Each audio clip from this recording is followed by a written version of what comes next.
Hey everyone, welcome to Fruitful Florida Garden. I'm going to do another little tour starting on the right side of my property. There's not a lot that's actually growing and producing on this side, but it's interesting to do a comparison from when I first started to where I am now. So we're gonna start with the sea grapes. I know there used to be, I think, about 3 sea grapes planted on this side. However, there are only 2 sea grapes now, and they are doing well. I know they look tiny, but they die down and then they come back, and then they die down and then they come back. This time it looks like they've come back and they are staying. And now here we have one of the mango seedlings that I planted along this side.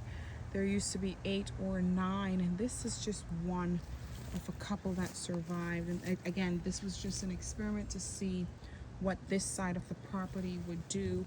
And as you can see, there's some areas where my clusias are doing exceptionally well, and then there are some areas where it is not doing so well. Now on this side I also planted pineapple plants, and nothing has bared yet, but they are still growing and they still maintain. But on this side, you know, the clusias along with the Hawaiian Thai, they are doing exceptionally well. They really do look great. But along the fence line, you know, they have died down a little bit. So this is all still an experiment. Although I've been here for a few years now, it's still very much an experiment. This is an ever bearing mulberry, and at one point it did exceptionally well and it was producing nice berries. However, it's gotten you know, lanky over the years. Sometimes it's died back and come again, and I've heard that's kind of the normal until it establishes itself. So I'm just kind of keeping an eye on it. And then we have some songs of India planted between the clusias, and you notice this big gap over here between the clusias. For some reason, this is where things just died.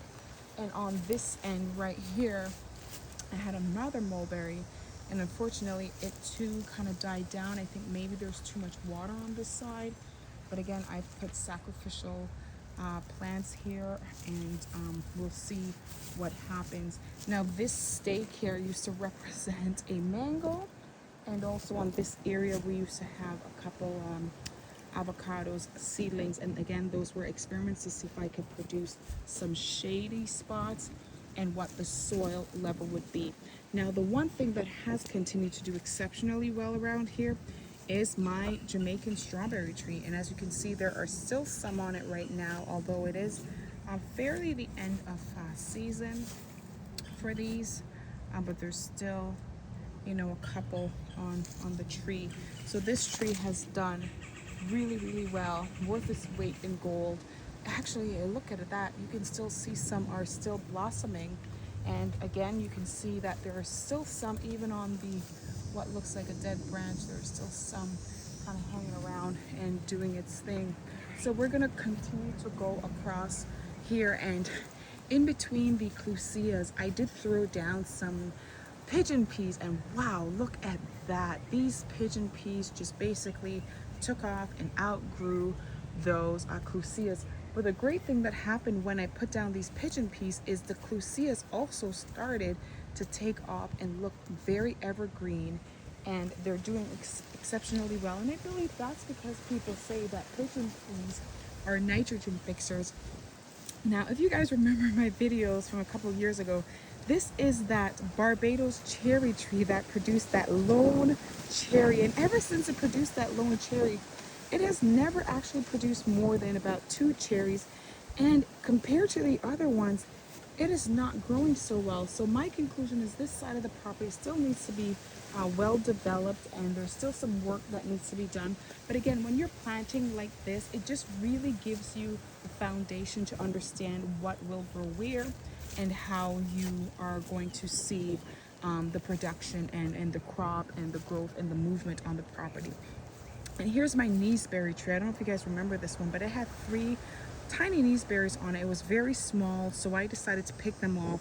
The tree still continues to grow, although not very strong and not very fast.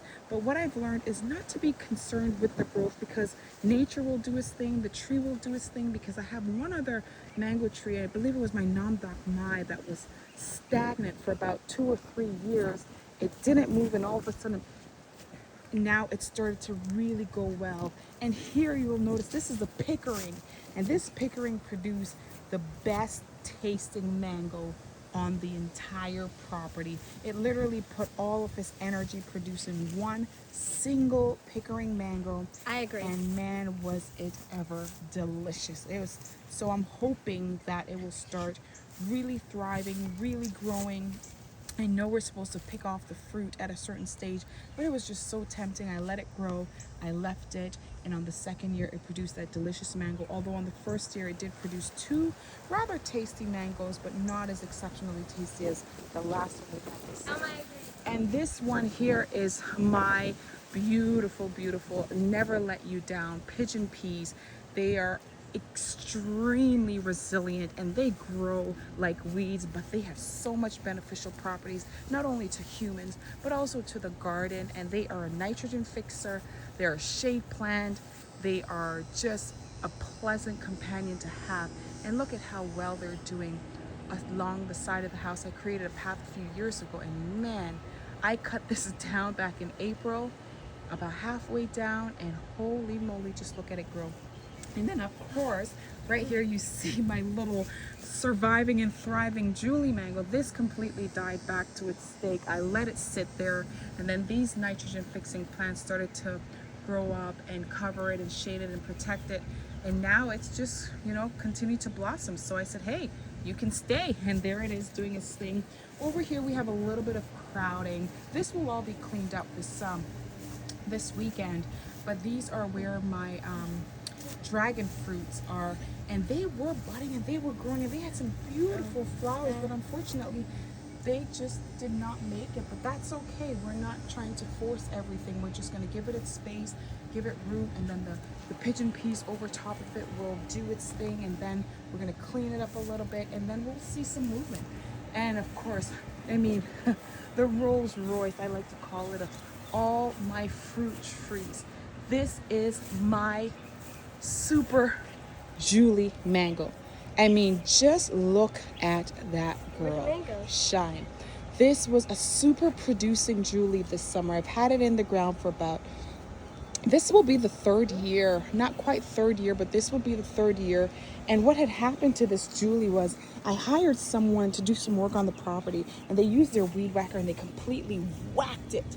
And then I covered it up and with foam and left some water on the stake, or the I guess the stem or the base of the plant, and it just stayed there for about 8 months, did nothing, and then it just soared.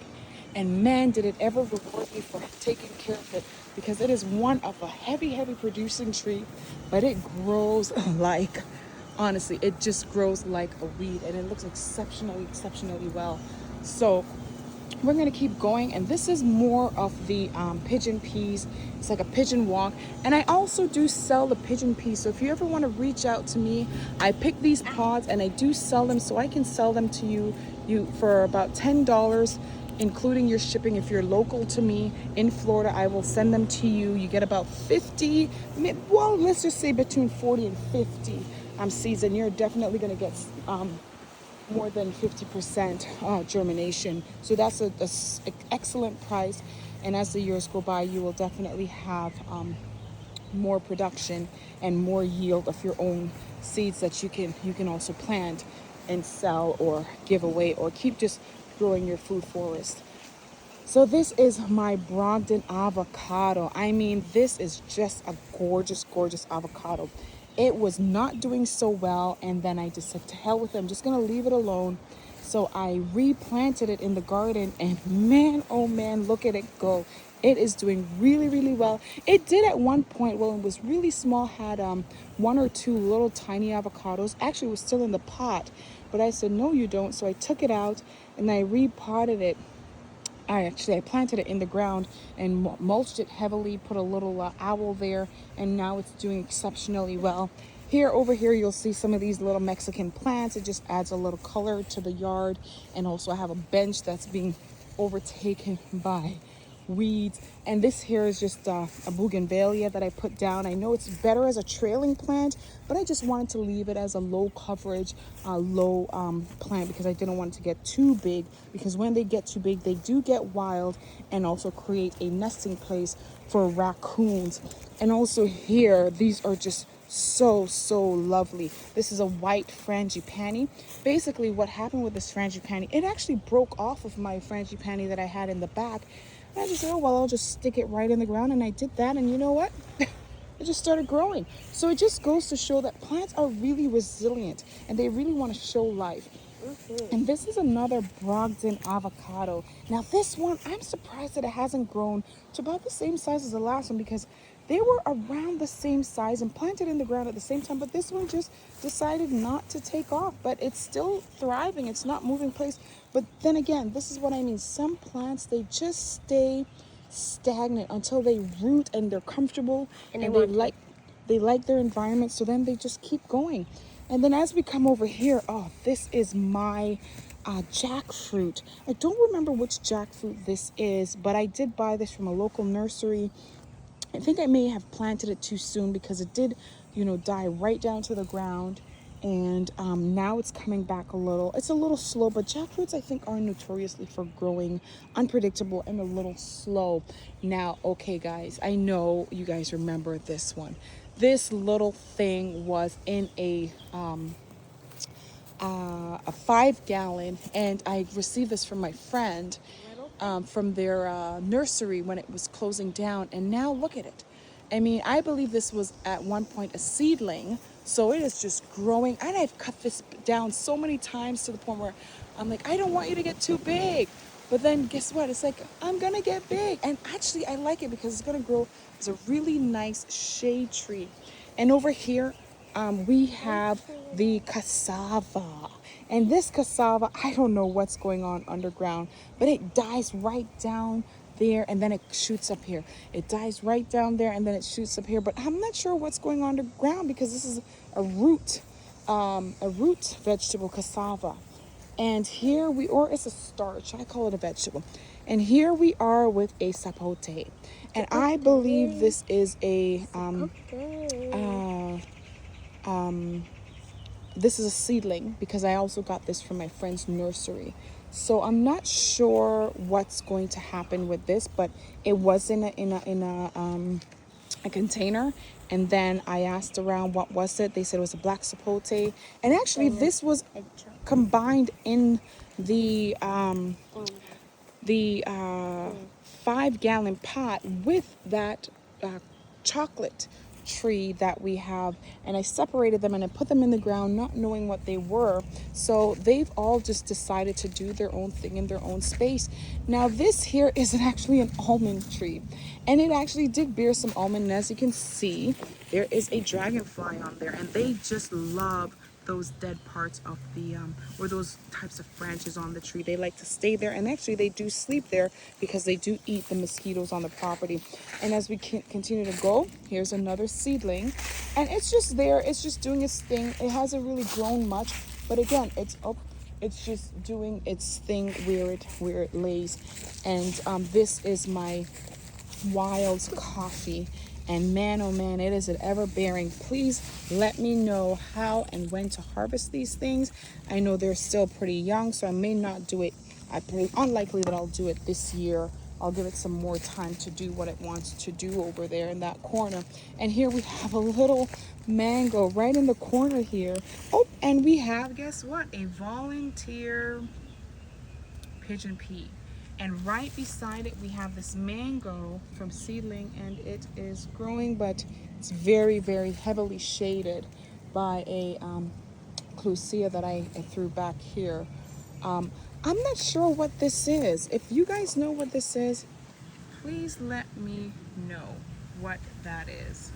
Just seems to be growing on a limb and hanging off of my clusia. So let me know in the comments what it is if you do know. And we'll just keep going. And this used to be my Suriname cherry tree. It was a beautiful, beautiful, tall Suriname cherry tree.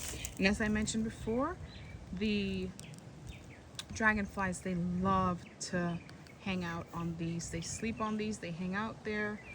And so I just leave them like that. And because they do help with the mosquitoes. And as we continue on, I don't know if you guys remember that avocado that was here that was about 10 feet tall, basically died down to the ground. And I think because this area is a very, very wet area. So I'm going to try to build up as many areas as I can on the property, but again, one step at a time. And here we go. This was my ever-growing mango tree. Oh, and there comes Remy. Hi, Remy. Hey, girl, what's up? There's my cat. So we're just gonna continue our tour on this side. So we have some Cuban oregano that just kind of grows all over the place, and that is intentional. And here I had thrown in some potato, and I just kind of left it. No real intention of harvesting anything because there's just so much going on right now. I just wanted to make sure that there was a space for anything just in case I was able to do something about it. And as we continue in this area, I did again throw down some Cuban oregano, which grows like crazy. And I also threw, I think that's a volunteer pigeon peas because I wouldn't willfully plant pigeon peas over here. And as you can see, we have some citrus because this is actually a lemon tree, Mayor's lemon tree that I planted inside of there. And it's, as you can see, there's a little lemon over there. So this garden, I mean, it just surprises me. And if you take a look over here, what you will see, this is all spinach. Isn't that crazy? This is, well, actually not all. Actually, now I see that it's not all spinach, but it's mostly spinach mixed in with some, excuse me, Remy, mixed in with some weeds. And we have some raspberries and some blueberries that are growing in this area. And again, this is a small seedling, a mango seedling over here that's growing well. But when you look at this in contrast, look at this mango, excuse me, Remy, look at this mango seedling. This was growing so tall that I ended up, excuse me, Remy, that I ended up cutting it down. And look, you can see that it's continuing to shoot out new growth all over the place. And here we are now, for the first time in a very long time, you can see that the carambola that I planted over here is actually growing. Remy, no! Stop it!